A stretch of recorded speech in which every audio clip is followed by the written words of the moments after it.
Today is Good Friday. This is the day our Lord suffered and died on the cross for us. In the Book of Truth, Jesus reveals specific details regarding his crucifixion. No man understands the extent of my suffering during my crucifixion or the way in which I was scourged.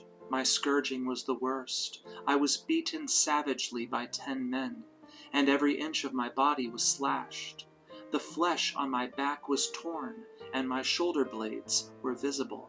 I could barely stand, and one eye was bruised and crushed. I could only see through my left eye.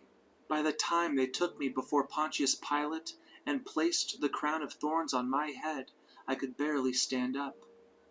They then stripped me bare before placing a short red garment over my head, and then placed a palm branch in my right hand. Each thorn was like a needle, so sharp was it.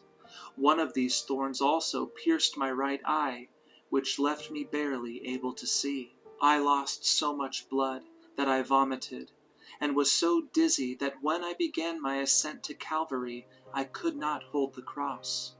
I fell so many times that it took hours before I reached the top of the hill. I was scourged and whipped each step of the way. My body was bloody all over and covered with a thick sweat produced by a scorching sun.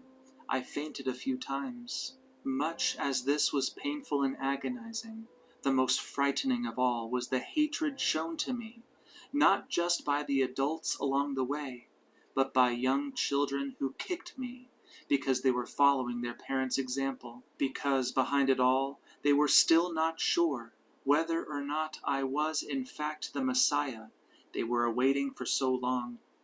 It was easier, therefore, to hate me, denounce me, rather than accept me, for that would have meant that they would have had to change their ways. My most agonizing moment was when I lay on the ground on my side, having been kicked in the back again, and saw my beloved mother looking at me. She was heartbroken and had to be held up by 2 of my disciples.